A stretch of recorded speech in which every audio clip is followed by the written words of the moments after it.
비틀스의 마지막 신곡이 베일을 벗은 건 지난 2일 오후 11시. 1996년 리얼 러브를 발표한 이후 무려 27년 만에 마술처럼 등장한 비틀스의 신곡. 반세기 전 해체된 후 멤버 2명이 고인이 된 비틀스가 신곡을 발표하자 전 세계 팬들의 관심이 집중됐습니다. 특히 신곡 Now and Then은 비틀스의 모든 멤버가 참여한 마지막 노래라고 밝혀 궁금증을 더했습니다. 반세기 전 해체한 비틀스가 마지막 신곡을 낼 수 있었던 비결은 무엇일까요? 그 비밀은 Now and Then에 담긴 목소리에 숨어 있습니다. 비틀스가 신곡을 발표할 수 있었던 건 바로 AI의 음성 복제 기술 덕분인데요. Now and Then은 당초 앨범 리얼 러브를 만들 당시 함께 수록하려 했지만 존 레넌의 목소리가 피아노 소리에 묻혀 들리지 않는다는 이유로 제외됐습니다.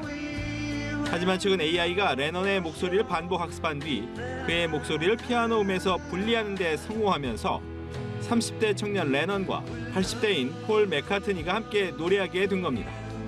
AI 덕분에 현실에는 없는 새로운 비틀스가 탄생한 겁니다.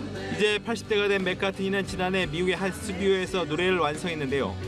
작곡한 멤버 조지 해리슨의 1995년 기타 연주 등도 그대로 들어갔습니다. 맥카트니는 노래를 녹음한 후 초현실적인 경험이었다고 밝히며 레넌의 목소리가 아주 선명했고 진짜 비틀스의 녹음이었다고 회상했습니다.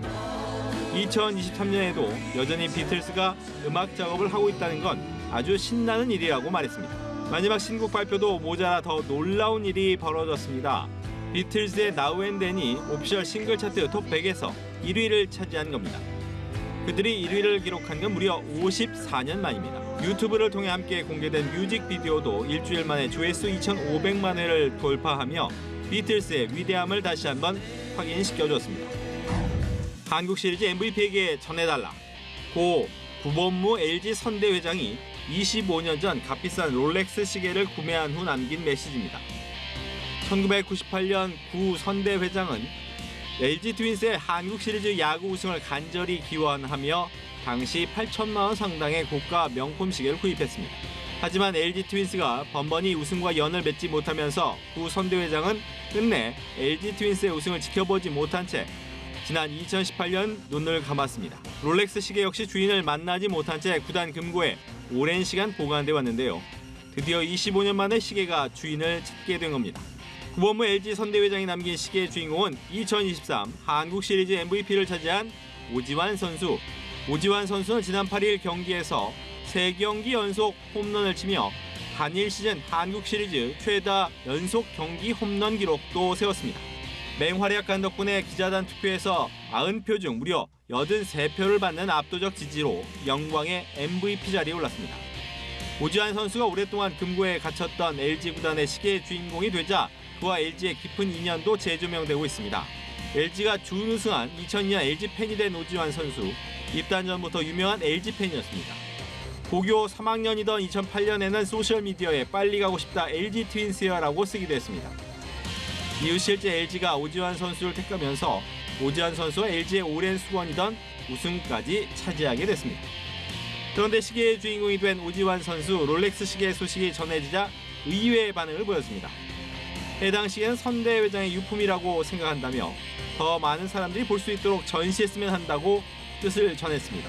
시계를 기증함으로써 LG 트윈스 우승의 기쁨을 모두와 함께 나누고 영원히 역사의 한순간으로 기억하고 싶다는 큰 마음을 보여줬습니다. 전보는 우편보다 더 빠르게 소식을 전달할 수 있어 19세기와 20세기 급한 소식을 알릴 때 주로 사용되던 통신수단이었습니다. 1965년 시외 전보료는 10글자에 50원, 당시 라면 한 봉지가 10원이었던 것을 감안하면 결코 적지 않은 금액이었습니다. 때문에 글자 수를 최대한 줄이는 게 중요했는데 간략히 보내려다 보니 주로 한자어를 사용해 뜻을 전달했습니다. 1960년대에 차마 웃지 못할 전보 오기 사고가 발생해 재판이 열리는 일도 있었습니다.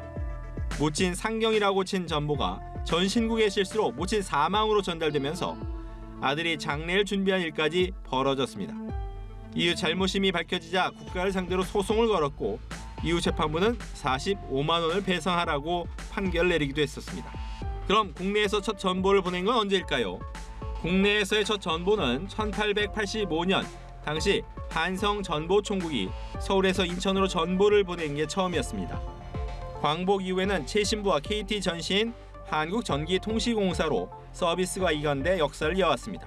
하지만 전자우편과 휴대전화가 대중화되면서 이용량이 급격히 줄었고 2010년대부터는 경축용이나 선물용으로만 명맥을 유지해왔습니다. 전보 서비스는 세계적으로도 종료되는 흐름을 보이고 있습니다. 미국은 이미 2006년 전보 서비스를 종료했고 독일 역시 올해 1월부터 서비스를 중단했습니다. 국내에서는 전보 서비스를 맡아왔던 KT도 다음 달 15일부터 전보 서비스를 종료한다고 밝혔습니다. 다만 전보를 대체할 수 있는 우체국의 경조카드 등 유사 서비스는 남아있습니다. 138년의 역사를 뒤로하고 사라지는 전보. 하지만 마음과 마음을 이어주던 그 온기의 역사는 또 다른 통신수단을 통해 계속 이어져 오고 있는 것은 아닐까요?